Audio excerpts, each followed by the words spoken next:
Hello everyone, welcome back to the channel. ये class 11th में हमने पढ़ा 5 फॉर्म्स होती हैं बिजनेस ऑर्गेनाइजेशंस की। यानी कि बिजनेस आप 5 फॉर्म में कर सकते हैं। एक होता था सोल प्रोप्राइटर। इसके अलावा एक आपने पढ़ा होगा जॉइंट हिंदू फैमिली बिजनेस। एक पढ़ा होगा आपने joint stock company, cooperative societies, और इसके अलावा लास्ट है पार्टनरशिप। तो जो न्यूमेरिकल्स हमने पढ़े, ये हमने थ्योरी पढ़ी वहां पर। जो न्यूमेरिकल्स हमने अपने क्लास में होते हैं वो सब हमारे होते थे रिलेटेड टू सोल प्रोप्राइटरशिप। अब देखिए सोल प्रोप्राइटरशिप क्या है। सोल प्रोप्राइटरशिप होती है कि एक अकेला बंदा बिजनेस कर रहा है, सारी कैपिटल खुद ही मैनेज कर रहा है, पूरा मैनेजमेंट बिजनेस का खुद ही देख रहा है। तो उसमें क्या है, थोड़ी दिक्कत रहती है कि फाइनेंस की भी कमी रहती है, और एक बंदा सब चीजों का मास्टर नहीं हो सकता, तो हर चीज को मैनेज नहीं कर पाएगा। तो क्या करते हैं कि अपने बिजनेस के स्केल को बढ़ाने के लिए, अपने एक्सपर्टीज को बढ़ाने के लिए पार्टनर्स को एडमिट करता है पार्टनरशिप पे। तो जब एक से ज्यादा बंदे पार्टनरशिप पे बिजनेस में इन्वॉल्व हो जाते हैं तो वह पार्टनरशिप बनती है। तो यहाँ हमें शुरू करना है आज फंडामेंटल्स ऑफ पार्टनरशिप। तो पार्टनरशिप के बारे में हम जानेंगे इस चैप्टर में, और इसका नाम ही है देखिए फंडामेंटल्स ऑफ पार्टनरशिप। यानी कि बहुत इंपॉर्टेंट है पार्टनरशिप में। इसमें जो बातें आपको बताई जाएंगी वो पूरी पार्टनरशिप में आपको यूज होंगी। 36 मार्क्स की पार्टनरशिप टोटल है आपकी। उसमें आपके फंडामेंटल्स ऑफ पार्टनरशिप है, उसके बाद चेंज इन पीएसआर है, एडमिशन है, रिटायरमेंट एंड डेथ और डिसोल्यूशन है। तो जो ये चैप्टर फंडामेंटल ऑफ पार्टनरशिप, इसका नाम से पता चल रहा है फंडामेंटल्स। तो एक काफी इंपॉर्टेंट चैप्टर है। आइए इसके बारे में बात करते हैं। तो सबसे पहले हम जान लेते हैं कि पार्टनरशिप क्या होती है। तो देखिए इंडियन पार्टनरशिप एक्ट 1932 सेक्शन 4 में जो डिफाइन किया गया है, 1932 वाला एक्ट है, सेक्शन 4 में डिफाइन किया गया partnership is the relationship between two or more person to share the profits of a business carried on by all or any one of them acting for all. क्या बोला, ये partnership दो या दो से ज्यादा लोगों के बीच का रिलेशन है जो किसी बिजनेस के प्रॉफिट को शेयर करने के लिए बना है। सभी पार्टनर बिजनेस को मिलकर के चलाएंगे या सबके बिहाफ पर कोई एक भी चला सकता है। यानी कि पार्टनरशिप क्या है, पार्टनरशिप एक रिलेशनशिप है किसमें, बिटवीन टू और मोर, दो या दो से ज्यादा लोगों के बीच में।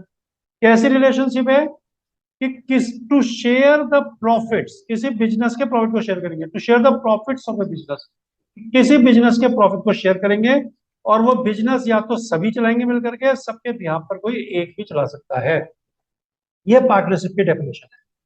अब इस डेफिनेशन के बेसिस पर कुछ इसकी करेक्टरिस्टिक्स बनती है पार्टनरशिप की। वो क्या करेक्टरिस्टिक है, देखिए सारी करेक्टरिस्टिक इसी डेफिनेशन से निकल करके आएंगे। सबसे पहले क्या है, नंबर ऑफ पर्सन। तो देखिए क्लियर लिखा है टू और मोर, दो हो सकते हैं या दो से ज्यादा हो सकते हैं। तो फिर ये तो डिसाइड होगा कि मिनिमम तो टू ही होंगे जब लिख दिया टू और मोर। ठीक है। उसके अलावा मोर, इन्होंने मैक्सिमम नंबर डिफाइन नहीं किया, मोर लिख दिया है। तो पार्टनरशिप में मैक्सिमम नंबर कंपनीज एक्ट ने डिसाइड किया। देखिए अगर पार्टनरशिप में भी नंबर ऑफ पर्सन की लिमिट ना होगी, कितने भी रख सकते हो, और ऐसे कंपनी में होता तो डिफरेंस नहीं रहेगा दोनों में। तो कंपनीज एक्ट 1956 में जो बना, उन्होंने रिस्ट्रिक्शन इंपोज कर दी इस पर कि 50 मेंबर्स होते हैं। ये 2013 में जब एक्ट रिवाइज हुआ है उस समय ये दी गई है रिस्ट्रिक्शन 50 मेंबर्स की। उससे पहले होता था 10 in case of partnership having banking business, 20 in case of any other business. पहले ये हुआ करता था मैक्सिमम कि अगर बैंकिंग बिजनेस है तो 10 और कोई और बिजनेस है तो 20। लेकिन अब जो है 50 मेंबर्स कर दिया गया है। तो ये आया पहले number of person to or मोर। फिर देखिए रिलेशनशिप, ये जो था इसमें रिलेशनशिप, ये बंद, इसका मतलब है कि पार्टनरशिप में एग्रीमेंट करना जरूरी है। पार्टनरशिप किसी लॉ के ऑपरेट होने से तो बनती नहीं। देखिए जैसे जॉइंट हिंदू फैमिली बिजनेस है, जॉइंट हिंदू फैमिली बिजनेस, तो इसमें तो जैसे ही किसी बच्चे का जन्म होता है वो पार्टनरशिप में, वो अपने मतलब बिजनेस में मेंबर बन जाता है, जे जेएचएफ में, जे जॉइंट हिंदू फैमिली बिजनेस में। लेकिन पार्टनरशिप में ऐसा नहीं है। पार्टनरशिप में आपको क्या करना पड़ेगा, एक एग्रीमेंट करना पड़ेगा। अगर पार्टनरशिप है, किसी को एडमिट करना है तो एक एग्रीमेंट होना चाहिए।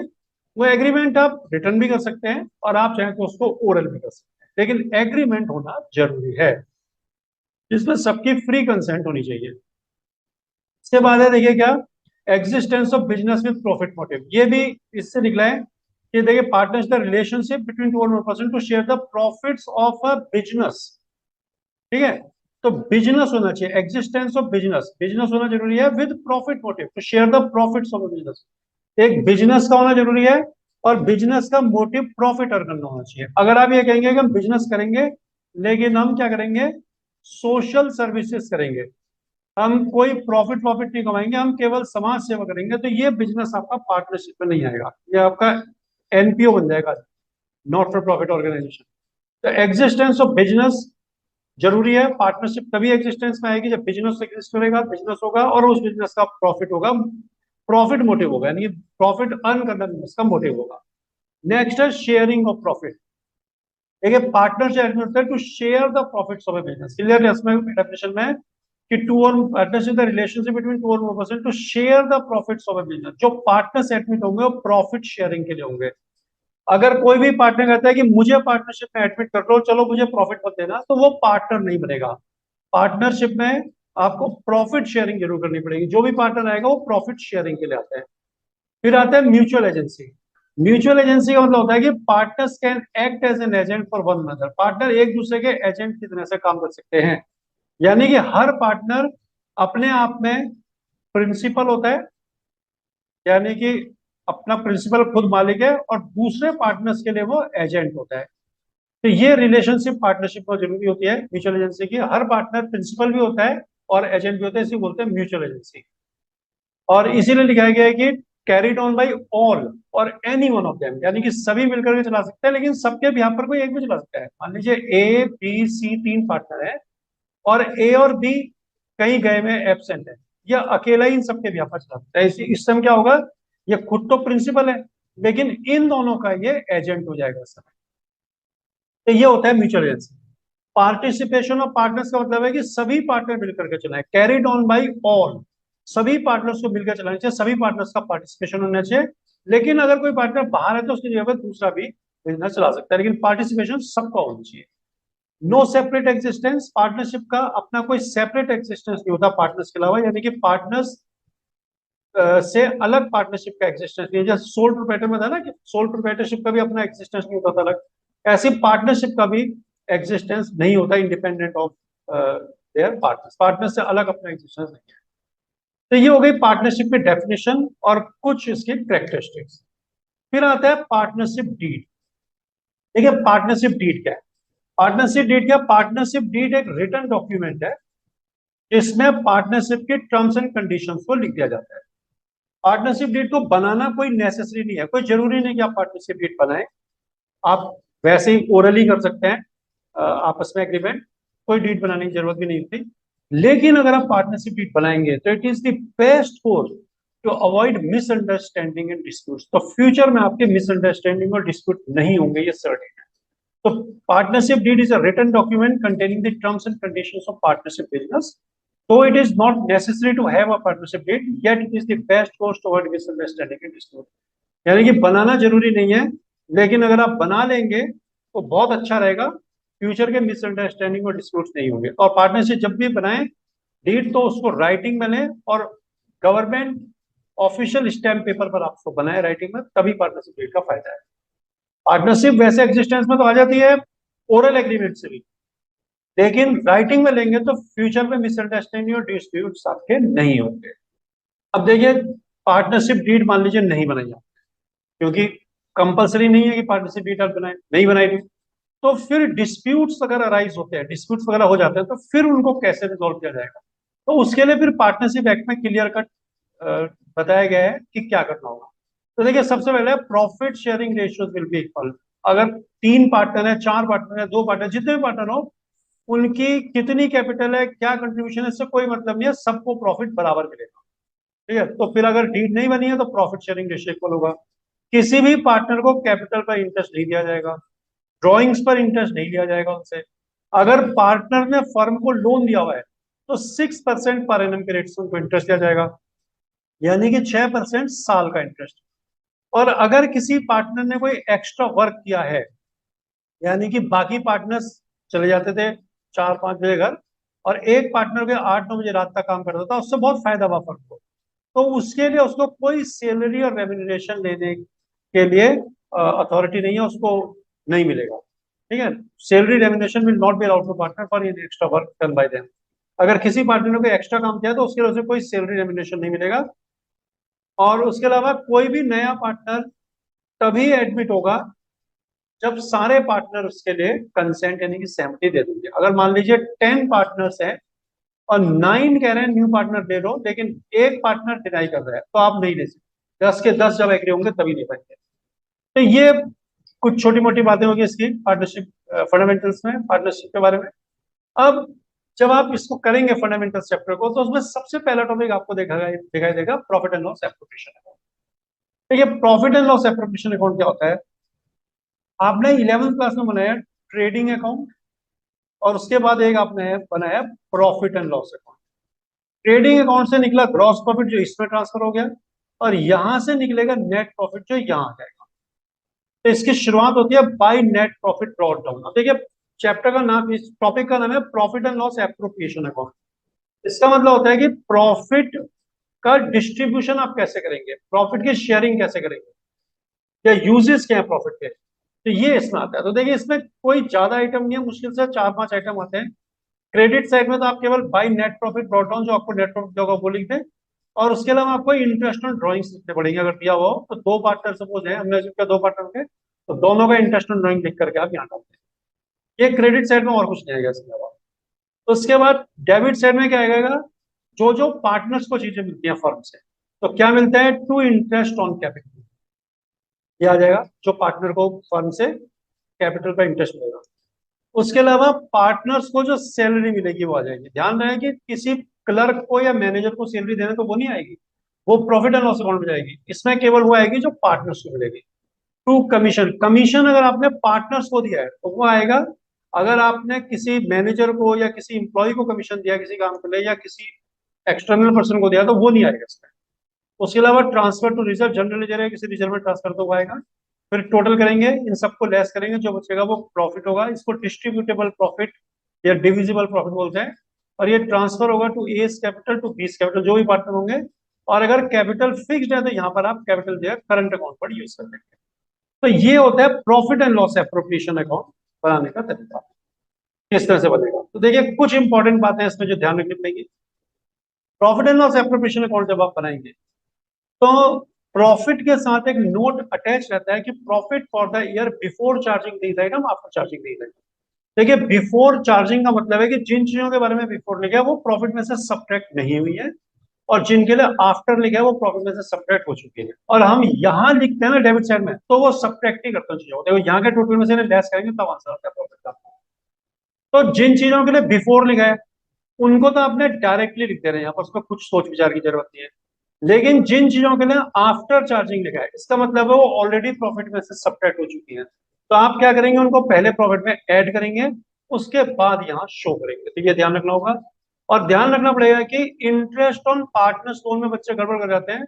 इंटरेस्ट ऑन पार्टनर्स लोन जो है ये चार्ज होता है, तो आप profit and loss appropriation account में नहीं लेंगे। इसको आपको कहा लेना पड़ेगा प्रॉफिट एंड लॉस। देखिए P and L appropriation account में, profit and loss appropriation account में वही चीजें आएंगी जो प्रॉफिट की एप्रोप्रिएशन होती है, यानी कि प्रॉफिट के यूजेस होते हैं। जो भी चार्ज ऑन प्रॉफिट होगा यानी कि देना ही पड़ेगा आपको, वो चीजें इसमें नहीं होती है। यही आपको ध्यान रखना है। उसके बाद आपको इसमें बनानी पड़ेंगी कैपिटल अकाउंट पार्टनर्स की।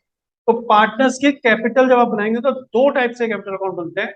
एक होते हैं फ्लक्चुएटिंग कैपिटल अकाउंट, और दूसरे होते हैं fixed capital account. Fluctuating capital वो कैपिटल्स होती हैं जिनको फ्लक्चुएट करना यानी कि चेंज होना अलाउड होता है। तो इनका थोड़ा सा हमने डिफरेंस बना रखा है, इससे आपको अगर थ्योरी में आ जाए तो वो भी कर सकते हैं आप। Capitals are allowed to change, इसमें कैपिटल चेंज होना अलाउड है। Capitals are not allowed to change, इसमें कैपिटल चेंज नहीं हो सकती। यानी कि बैलेंस ऑफ कैपिटल इसमें कांस्टेंट है। इसमें only capital accounts are maintain, केवल कैपिटल अकाउंट मेंटेन करेंगे। इसमें कैपिटल अकाउंट के साथ साथ करंट अकाउंट भी मेंटेन करेंगे। ऐसा इसलिए क्योंकि इसमें कैपिटल को फ्लक्चुएट होना अलाउड है, तो सारे ट्रांजेक्शन आप कैपिटल में डाल देना, चेंज होगी तो हो जाएगी। और इसमें फ्लक्चुएट होना अलाउड नहीं है, फिक्स रहेगी, तो आपको क्या करना पड़ेगा, ट्रांजेक्शन करंट अकाउंट में डालने पड़ेगा। इसीलिए अगला डिफरेंस बना कि सारे ट्रांजेक्शन इसमें कैपिटल अकाउंट में रिकॉर्ड होते हैं, इसमें सभी ट्रांजेक्शन करंट अकाउंट में रिकॉर्ड होते हैं। फिर आपको एक और बात ध्यान रखनी है, कई बार एग्जाम में पूछा जा गया है ये क्वेश्चन कि when can fixed capital of partners B change, कि पार्टनर्स की फिक्स्ड कैपिटल कब चेंज हो सकती है। तो देखिए दो कंडीशन में चेंज हो सकती है। When additional capital is introduced by partner, जब पार्टनर एडिशनल कैपिटल लेके आए, और जब पार्टनर कैपिटल का ही कोई पार्ट विड्रॉ करते हैं, देखिए ये अदर देन ड्रॉइंग्स होगा, ड्रॉइंग विड्रॉ करना नहीं आता। ड्रॉइंग तो पार्टनर नॉर्मल है, वो करंट अकाउंट से जाएगी और कैपिटल चेंज नहीं होगी। तो फिक्स हेडर कब चेंज होगी? जब पार्टनर की कैपिटल का कोई पार्ट विड्रॉ कर लेगा या फिर न्यू कैपिटल, फ्रेश कैपिटल ला करके देगा। इसके बाद कैपिटल अकाउंट का देखिए फॉर्मेट हमने बना दिया आपके लिए, partners capital account fluctuating. Fluctuating capital account यानी कि जो कैपिटल अकाउंट चेंज हो सकता है, उसमें सबसे पहले लिखेंगे by balance brought down, opening balance of capital आपने यहाँ लिखना है। उसके अलावा जो जो आइटम आप प्रॉफिट एंड लॉस एप्लीकेशन में लिखते हैं और जिसमें पार्टनर्स का नाम हो, सब यहाँ ले आए। इंटरेस्ट ऑन कैपिटल होता है, सैलरीज होती है, कमीशन होता है, उसके अलावा प्रॉफिट आ जाएगा। इसके बाद ड्रॉइंग्स है, इंटरेस्ट ऑन ड्रॉइंग है जो डेबिट साइड में आएंगे आपकी। इन ड्रॉइंग्स पीएनएल एप्लीकेशन में नहीं आएगी, डायरेक्ट लिखनी पड़ेगी अगर ड्रॉइंग। इंटरेस्ट ऑन ड्रॉइंग्स हो गया। फिर profit and loss account, loss आप यहाँ पर लिखेंगे।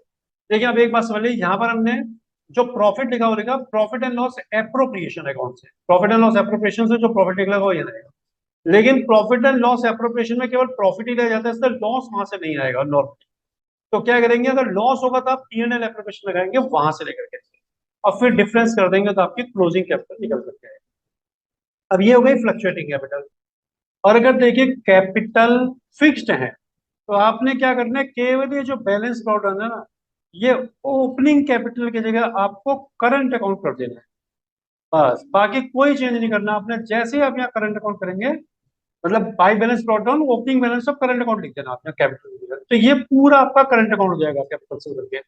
और कैपिटल को आप केवल एक अलग से बनाना, कैपिटल अकाउंट में लिखना by balance brought down to balance carried. तो इतना ही चेंज करना है आपको अगर कैपिटल आपके फिक्स्ड है। चलिए अब आगे चलेंगे, एक क्वेश्चन आपको करके दिखाते हैं। क्वेश्चन हमने आपने रखा हुआ है खुला करके। क्वेश्चन क्या है, देखिए क्वेश्चन है, A and B started a partnership business on 1st April 2018. They contributed 6 lakh and 4 lakh respectively. ए और बी ने बिजनेस स्टार्ट किया, 6 लाख 4 लाख रुपए कैपिटल इन्वेस्ट की और पार्टनरशिप डीड के हिसाब से interest on capital and drawing 6% होगा। मंथली सैलरी बी को 25 मिलेगी। Sharing of profit losses capital ratio में होगा। उसके अलावा profit for the year before making above provisions for 2,07,400, drawings 48 और 40 रिस्पेक्टिवली ए बी की। इंटरेस्ट ऑन ड्राइंग 1500 और 1100 दे रखा है। आपको profit and loss appropriation account बनाना है और पार्टनर्स कैपिटल अकाउंट बनाना है। ये मानना है कि कैपिटल फ्लक्चुएटिंग है।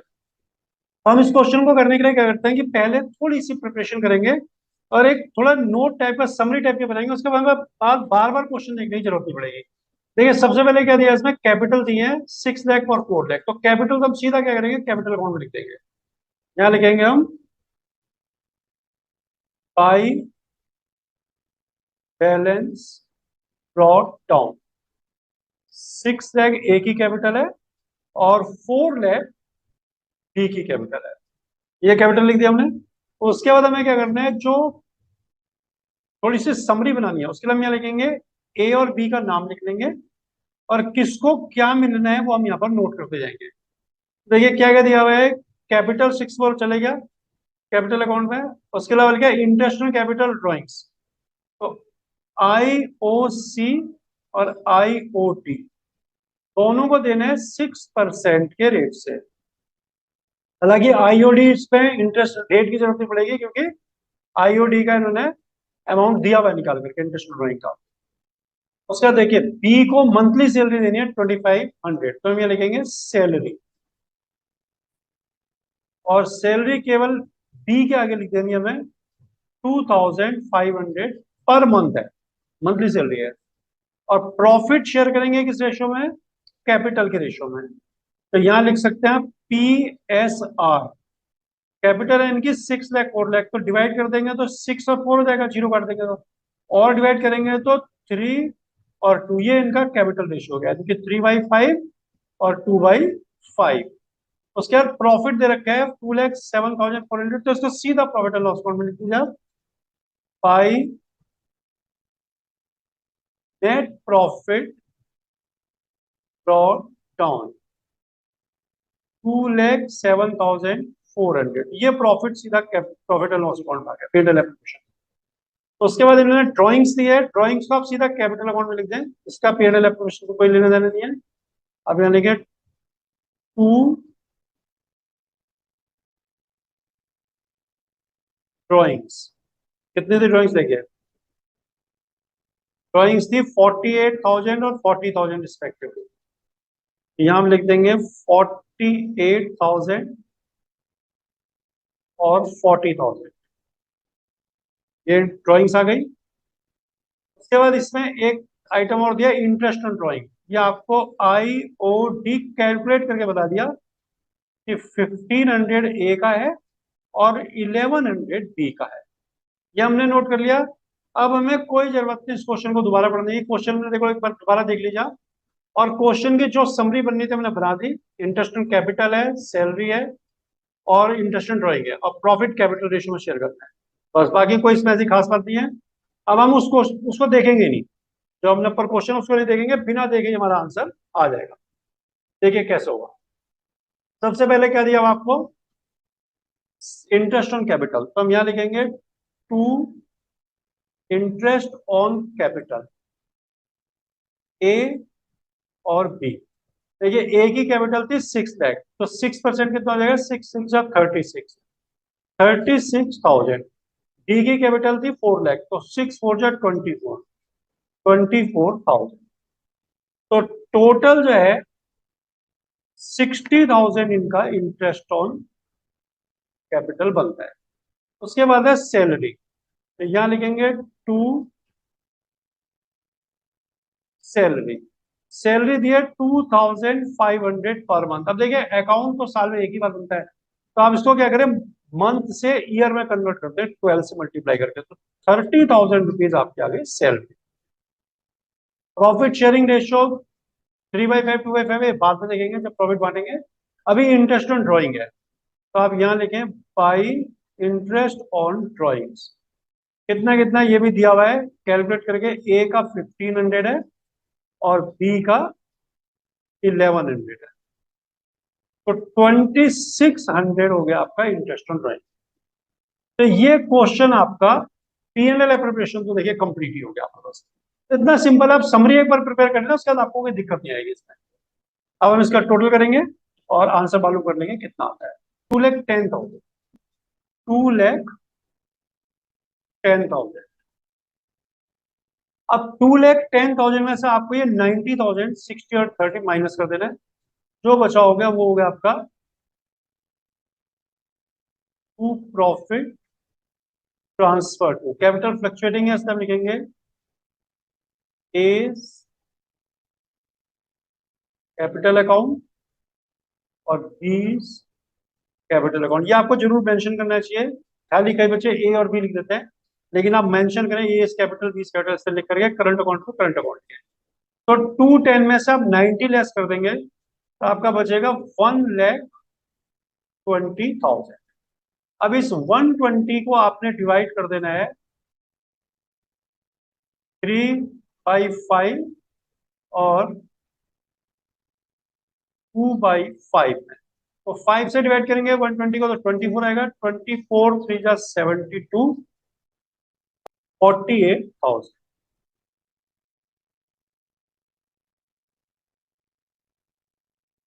Profit and loss preparation account आपका बन गया। अब देखिए आप नेक्स्ट चलिए कैपिटल अकाउंट बनाने में। जो जो चीजें आपने वहां से निकाली है, वहां पर दी थी पार्टनर्स, वो सब यहाँ लानी है आपको। तो क्या दिया था आपने? एक तो दिया था बाई इंटरेस्ट ऑन कैपिटल। कितना था इंटरेस्ट ऑन कैपिटल? देखिए 3624, तो 36,000 ए का, 24,000 बी का। इसके अलावा हमने दिया था सैलरी, तो यहाँ लिखेंगे हम बाई सैलरी। सैलरी हमने दी थी बी को 30,000 रुपीज। और क्या था देख लीजिए, ये हमने टू सैलरी में लिखा नहीं है, आप लिख सकते हैं टू सैलरी टू बी, ये भी मेंशन कर देंगे तो अच्छा रहेगा।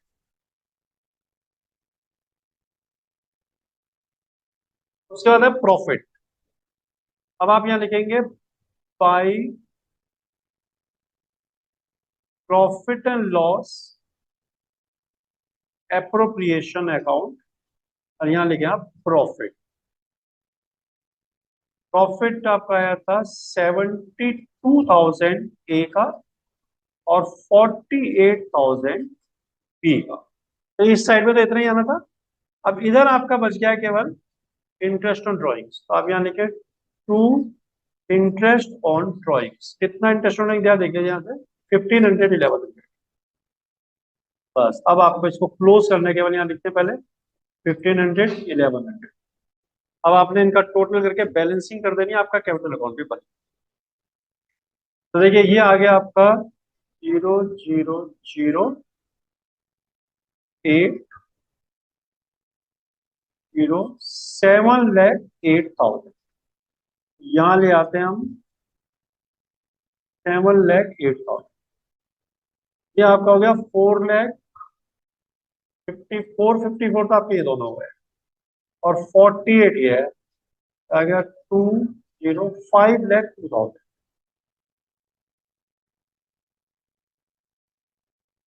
यहाँ ले आते हैं 5,02,000। अब इसमें 7,08,000 में से आपको लेस करना है 49,500। तो आप क्या करें 50,000 लेस कर दें, तो कितना बचेगा आपके पास? बचेगा 658। ये बचा। अब आपने क्या किया 500 रुपये ज्यादा लेस कर दो, तो 500 रुपये वापस होते हैं, तो 658,500 ये बैलेंस आ गया ए का। अब बी का कितना करना है आपने?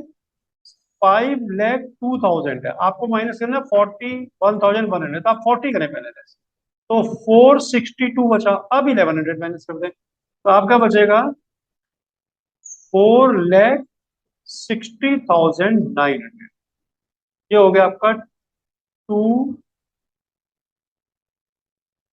Balance carried down. देख लो एक बार आंसर चेक भी कर लो आप यहाँ से, आपको दिया हुआ है क्वेश्चन में आपका यूजुअल पर 150 658,500 ये कैपिटल आ गई, ठीक है, और 460,900 ये भी सही है। तो इस तरह से आप बहुत आसानी से profit and loss appropriation account और कैपिटल अकाउंट से रिलेटेड क्वेश्चन कर सकते हैं। अगर कैपिटल फिक्स्ड है तो आपको बस यही करना है कि ये जो आपने ये जो लिखा है ना, ये बैलेंस प्लॉट डाउन, ये करंट अकाउंट कर देना मतलब, बाकी वही रहेगा। बैलेंस प्लॉट डाउन में कैपिटल या करंट अकाउंट के बैलेंस है। इस तरह से आप करिए। अभी आगे आपके लिए बहुत सारे टॉपिक प्रिपेयर करेंगे। चैनल को लाइक और सब्सक्राइब करें।